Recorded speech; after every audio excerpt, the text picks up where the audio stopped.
Well, hello and welcome to HR Chat, a mid-year cyber checkup. This is Leesa Schipani, partner at KardasLarson, and with me today is Michael Wilson, a digital strategist who specializes in helping his clients to build and protect their brands online. Welcome, Michael. Well, I'm happy to be here. Thanks for having me. Great, great. So, Michael, there's been some really scary stuff in the news lately about ransomware attacks on municipalities, costing several cities millions of dollars to clean up and take care of. And then I know you recently shared with us information around Zoom. Uh, Yeah. Giving hackers access to people's webcams. And interestingly enough, yesterday um, I downloaded a new version of Zoom, and hopefully that will fix the issue, particularly since I am a Mac user and do a lot of Zoom. So I look forward to hearing more today. And so our talking points for today include the importance of really staying up to date and knowing what's going on and having the appropriate security settings, which leads into the different security layers for your accounts and devices. Michael will talk to us a little bit about that. And then, of course, I think most of us these days are familiar with phishing, and our organizations typically test us to see if we succumb to some phishing expeditions. But Michael's going to talk about some email habits to help us avoid this. Yeah. And then certainly cyber hygiene, it should really be a part of the culture of a workplace. And so Michael will talk a little bit about how we create this culture so that we can address technology and that we can protect ourselves. So Michael, talk to us a little bit about what's been going on and what some of the things are that organizations can do at a high level to protect themselves. Well, thanks for that introduction. And you're right. Staying up to date is so overwhelming and it feels really difficult for everyone at a personal level and at an organizational level. So whether it's your own personal smartphone or your company website or computer, an outdated system is one that's at risk. Obviously, attackers are looking for any way into your data that they can find, and usually the exploit or bug that they're going to find gets patched in every software update or app update that comes out. So if you haven't updated something yet, that outdated version of something is probably what they're looking for some way into. So as you said, there's so many different things that are getting attacked these days, and it's almost like you turn on the morning news or the evening news, and it's like something else just just got exploited or something, and it feels like there's no way to possibly keep up. So here are my three basic tips, and they really do work at an individual level for you at home or for an organization, and the scale might change. You might need some help and some people in your organization to keep track with, but the Right. basic principles are good ones. So Mm-hmm. the first one Okay. is that you really do need to just be organized. And this might mean something different to each individual, but keep track of what it is that you have. What's on your phone? What apps are installed? You kind of need to know and be aware of that. What's on Mm. your company website? If you're the one who touches that or gets involved with it, what's going on in there? Same thing with any of your company workstations. If you're somebody who's at a high level or you're in management, you need to know what are your computers running, what version of the operating system are they on, anything like that that you're responsible for. You need to know what you're running on and have that level of I guess record keeping, and then assign those responsibilities to people who you can trust to keep them up to date for you so that everybody knows what it's running and then who's responsible for keeping it up to date so that you can hold them accountable. That's the Hmm. biggest problem that happens a lot is that we just don't know. We don't know really what's on there, or we don't really know whose job it is to maybe get it up to date. So organization is the biggest thing. Okay, great. The next point is embracing an idea of minimalism. I think a lot of times, and again, so much software, apps, services are free these days. It's like, oh, well, it's a free download. Let's just go grab it. And so many of us have this issue of bloat. It's hard to even buy a computer now without having a ton of stuff already installed on it. Most of the time, none of us really know what that stuff does. We don't use it, so it doesn't really get in our way. Um, but if you can, uninstall anything from any of your devices at work or personally that you don't use, because that is all stuff that could be doing you some harm. You might not even know whether it's leaking your data out to some company or some person, who knows, overseas, wherever, that you might not be comfortable with it. So anything that you don't need, don't run. That's basically the simple principle there. Interesting. I just went through my own personal phone and deleted apps that I'm not even using. That's great. Uh, yeah, just to mainly to clean up my screens, but I didn't necessarily think about it from a cyber hygiene perspective. Yeah, and it's a real problem. I mean, it was just as we're recording this on the 18th of July, there's a big story in the news just today about this app, Face app, that helps people take these pictures where you can age yourself up. You can look like an older Mm, person. It's become a bit hmm. of a meme. It's been fun for people. And about Right. 150 million people did this. And I just saw Chuck Schumer's face all over the news today, launching an FBI inquiry into it because that app's made in Russia. There's a lot of questions about, what do they do? And the license for that Ah, app is a nightmare. They have the rights to use your identity irrevocably forever with no rights coming back to you. They've accessed 150 million people's information and identities. And a lot of people just downloaded it to take a quick, fun picture of themselves. But I mean, quite literally, somebody who did that could be on a billboard in Russia tomorrow, wow. advertising whatever product that company wants. And people don't think of these kinds of permissions being given away, but so often we download things on our work computer or personal computer, and suddenly that app has access to everything on your hard drive or all of your contacts or who knows what. And it's an innocent mistake, but it's something that we need to be really careful about when you start giving permissions over, because who knows what you're agreeing to if you don't read the fine print or whatever. So minimalism is Exactly. really important. Only use what you need, especially on work devices that have access to really critical information. All right, great advice. The final point here is just be realistic and know your limits. When you run into something technology related that you don't understand, that's okay. Take a chance to maybe try and Google it, try and learn a little bit about it, and even still, if you don't understand it, seek some kind of professional help. Again, try not to do things, especially on work devices, that you don't understand or get yourself into trouble with, especially when there's legal or technical complications that could cripple some of your systems. And so we'll talk about some of those serious issues as we keep going. But try and involve an IT professional when you need help. So when you reach that point, try not to do anything that could be even riskier. All right, makes sense. All right, Okay. let's All keep right. moving along. What's next, Michael? The next set of issues are trying to take some further security layers and apply them to your accounts and devices. So there's a basic principle that you have a unique key for everything in your life. Your car key doesn't open your house. Right. When you get a new apartment or a new house, the old key doesn't work for the new building. Mm-hmm. And so many of us are, I think, too cavalier about using the same password for everything. So Right.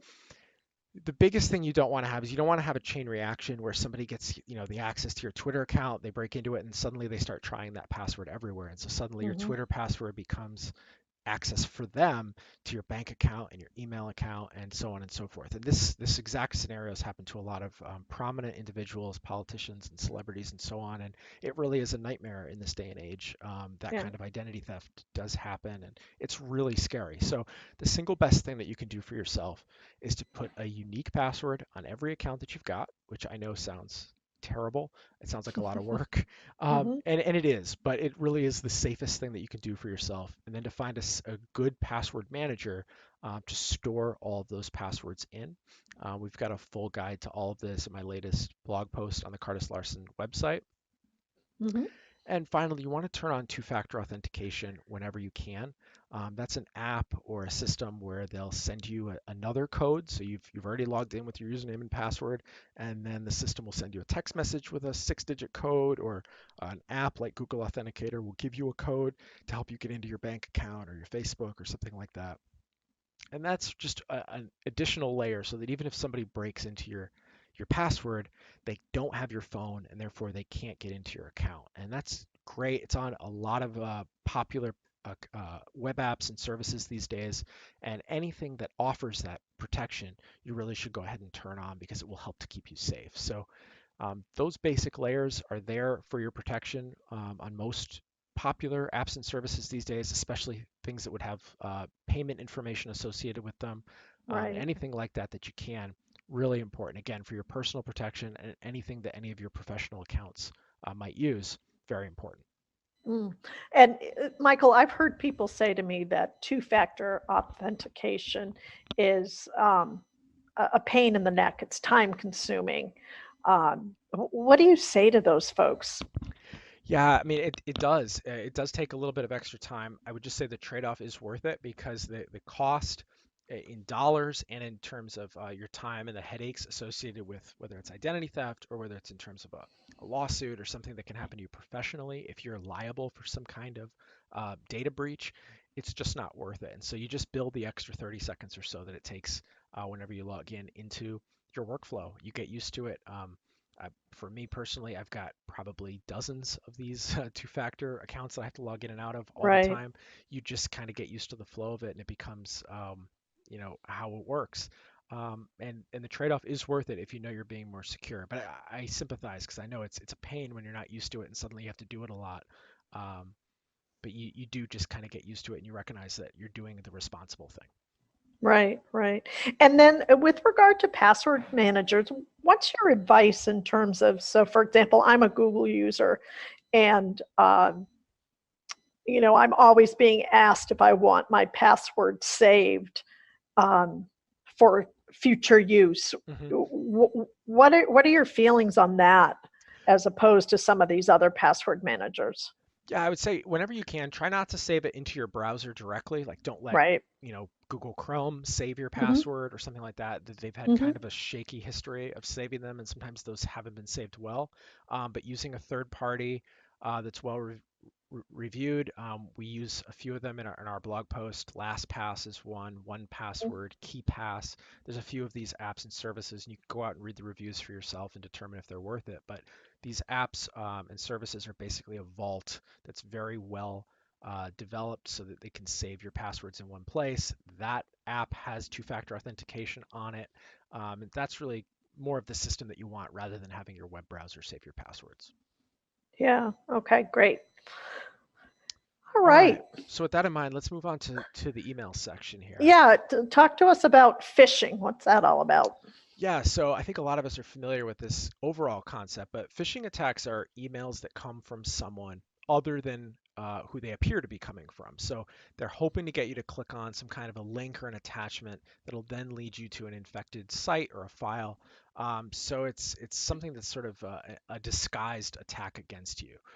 So a common trait of these phishing emails is a sort of sense of immediacy or the sense that Hmm. the person that it's being sent to is being rushed to respond to something. So it might be Right. pretending to be your boss or pretending to be a shipper or somebody who needs you to respond immediately for that package to get to you or for some file to get to your office or something like that where it feels very ordinary, but at the same time, there's some immediacy. The whole issue is they need you to click on something in that email, a link or a button, so that they'll then take you to some other site. And often that website will be some misspelling. So say Google with three O's in it or something like that, where it's an Right. alternative domain name, something that'll be used to trick you. So a couple of our tips here are try and look before you click on anything in an email. If you hover your mouse cursor over a button or text, the URL's destination usually appears in the lower left-hand corner of a browser. And if you look at that link and you can't really understand where it's going to take you, just don't Right. click on it. That's really the big takeaway. The most important factor is, check out that domain, make sure it's spelled properly, Hmm. and if you don't understand it, don't take it. Okay. Um, Great. yeah, ultimately, don't take the bait. If you are at all questioning what's in the email, just go around it. Go to the website directly. Hmm. Don't click on what's in the email, but just go to that website on your own. If you think that it might be legitimate, just sort of work your way around the email, go through the the provider, go through your account, contact them some other way. Just Hmm. avoid basically clicking on the thing that you think might be a little bit sketchy, and try and contact them in a more traditional channel and go through them that way just to make sure. Yeah, I Final, got one. yeah, go ahead. I got one recently saying that my social security number had been suspended and that I needed to contact them immediately. Right. And you know, I I questioned it, and I went to the Social Security Administration website, and they talked about the different phishing attempts out there, and clearly it was not um, the Social Security Administration contacting me. Yeah, it's a very common sort of a fake. It's a lot like robocalls that you get on the Right. phone. Same kinds of techniques. Hmm. Just and they only have to work 1 or 2% of the time, and those people find a way to make money. So, Right. um, yeah, it's unfortunate. And the final thing that you can do to really try and save yourself some hassles is to disable macros in Microsoft Office. Sometimes I think in the latest versions of Office they're already disabled, but um, a lot of phishing attacks involve attachments in emails, Hmm. PDFs, and other things that can sometimes be opened in Office, and they've basically got a virus embedded in them that automatically runs thanks to macros in Office. So if you're not Oh. somebody who uses Office macros or takes advantage Hmm. of them, just make sure they're turned off so that any of those sketchy attachments don't run and this doesn't happen. And again, my latest post on the Kale website will walk you through how to do that. We've got a link in there over to the Microsoft Office support doc. So if you've got any questions, you can follow up and contact us. Hmm. I have a question that's not necessarily, I'm not necessarily sure it's related to this, but I'm seeing on a lot of websites now, they're letting us know that they use cookies, Hmm. and you have to check saying that you read that and that you're willing to accept the fact that they are using cookies. Can you remind us what cookies are? Yeah, sure. So a cookie is basically just a little file that's storing some information about your visit to that site. So there's not necessarily anything malicious or dangerous about that. It's just some Mhm. kind of tracking information that helps the website uh, provider or developer to run, to make the website run. You're seeing a lot more of these now because of the European GDPR legislation that basically put a lot more restrictions on how companies operate the web there, a lot more data protections for consumers. And so anybody who's got an international website or anybody who has a presence in Europe really has to abide by these rules now. And so a lot more websites are starting to put some of these consumer protections in place. And Mm. so you're seeing a lot more respect given towards consumers around the world, thanks to what the European legislation has led to, and a lot more, I think, awareness given to exactly what are websites and web services doing with your data. And I think there'll be more of that to come. Hmm. It's certainly changed. uh, I I think the awareness that the average person around the world has towards just what kind of data is out there, what's being collected, that kind of thing, Right. and we're going more and more in that direction. Mm. Okay, thank you. Sure. All right, so thank you for the tips that you have shared with us. So now let's talk about how you improve your culture, create your culture. How do you do this to address tech issues? Yeah, and that's something that we can talk about. I think the biggest issue for me is just from the top down. Are there leaders inside any organization who are thinking ahead and asking tough questions? Um, because I think oftentimes there's a complacency that sets in where people are content with the way that things are and they don't necessarily expect the pace of change that we're seeing in the culture overall, but particularly driven by technology, um, to change the workplace, to change consumer behavior, and so on. And so oftentimes, if your leadership isn't expecting change to come and they're not ready for it, they're not excited about change, um, then they're really going to fall behind, I think, don't you?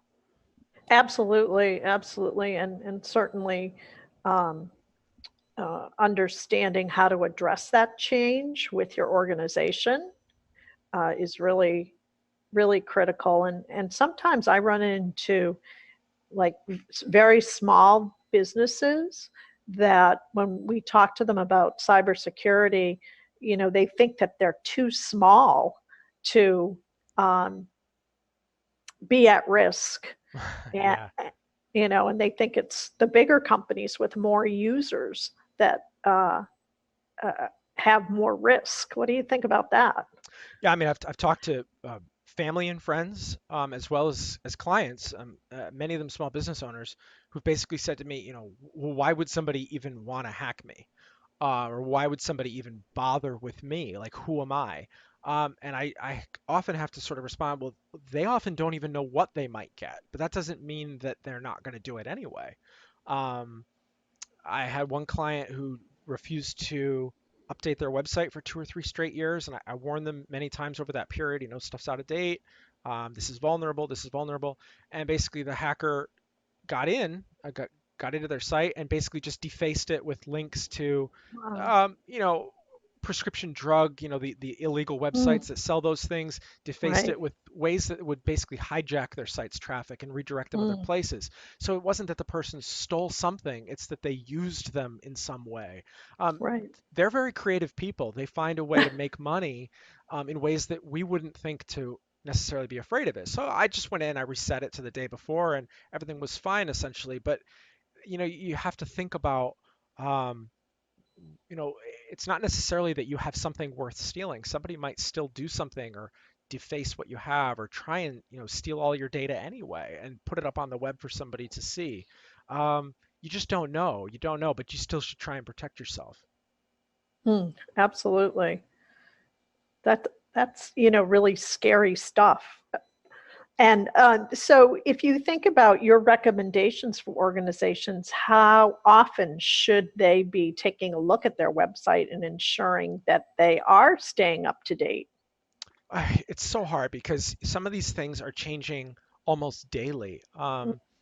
And it's almost an impossible task in front of them. But I think that at least at a high level, quarterly, if not monthly, the leadership within organizations needs to be at least having the conversation of, where are we at? Those kind of status update organizational conversations about, are we doing what we need to be doing? Um, I'll look at the calendar to say, are the people responsible for the updates doing their work? And from the top down, is everyone below me in charge of what they're responsible for, following through on their tasks? Do we need to bring anybody in? Uh, does everybody understand the challenges that are being faced? And so on. Those conversations have to be happening all the time, and then probably quarterly there needs to be a real reporting of how has it gone, what else needs to be done, is our investment sufficient, that kind of thing. Um, but I do think that it's a daily challenge because, like I said, some of these things really do change on a day-to-day basis. One day an app could be just fine, and the next day a report comes out that it's leaking critical information. And if you're using it or you rely on it, you might need to be that nimble to suddenly cut it out of your computers or something like that, or risk really serious consequences. Okay, good advice. Thank you. So, what are some of the other things that organizations can do to make this a part of their culture, so that they don't face some of these issues? I think it's about being positive and excited about change and not treating change, especially technology-driven change, as something to be dreaded. I think when they treat it as something that's an opportunity and that change in their marketplace, or technology-driven change around them is something that they can be creative with, that they can energize their employees to think about and to look at, what can we do with this? How can we leverage this? Those Mhm. kinds of conversations, when leaders in the organization are thinking that way, rather than dreading it as everything being just purely an expense with no other opportunity associated with it, those are usually the organizations that are really successful, I think. What have you seen? I would say the same thing in terms of, the. I think you're absolutely right with regard to the buy-in from the senior most level in the organization. Really, as with any change initiative, as a change practitioner, I'm always talking to clients about, you know, you need to get the senior leaders enrolled, and they need to walk the talk and support the change and be excited about the change and be realistic in terms of what are some of the challenges with the change and how can they break down the barriers so that people can better embrace change. uh, and you know, if you look at where we are right now in organizations that aren't embracing change aren't thriving. Right. So whether it's a change in the way you're doing business or updating your technology, um, you know, you have to be open to all of that or you're not going to succeed. Yeah, and I think technology in particular has a way of trickling its way throughout so many different aspects of an organization, and it can affect the way that, for example, you're able to recruit. It can affect, the way that so many different departments or sectors of the business are productive. It can affect uh, the overall mood and sense of, what it's like to go to work every day. It can just affect so many aspects of what we would generally consider the culture and energy of the organization. So I think it's a really important thing for leaders to really understand the full total impact of, if they could possibly assess that, because it really does have a big reach within their organization and the way that it's viewed externally as well. Absolutely. And in customer facing organizations or even B2B organizations, where everyone has a customer or a client, um, you know, they're going to be looking at your technology. They're going to want to understand that if they're providing you with data, that that data is going to be held secure in your organization and that you do have the latest technology. So not only are your customers and clients attuned to this, the people that you are bringing into your organization are very much looking for leading edge technology and wanting to know that that technology is as secure and safe as it can be. Exactly, exactly, because all it takes is that one mistake or that one blunder that can severely damage your reputation. And we talk all the time about um, brand being a verb. You go out, you're branding yourself every single day, and generally that's a good thing. You're doing a good job. You're building your brand every day, but it doesn't take much to really ding it and knock your reputation back a level. And a technology blunder, particularly as you said in a consumer facing business, can be everything. I mean, all it takes is one big credit card breach or something like that that makes the evening news, and suddenly, um, you know, the respect for your organization goes way down, and the trust in your organization goes way down. So, it is really critical that your technology stays secure and that you have all the right people in the right places who understand what's going on and can really stay on top of that. Yeah, and sometimes I think we're becoming numb to these breaches because there just seem to be so many of them. And as a consumer, I just keep scratching my head and saying, why is this continuing to happen?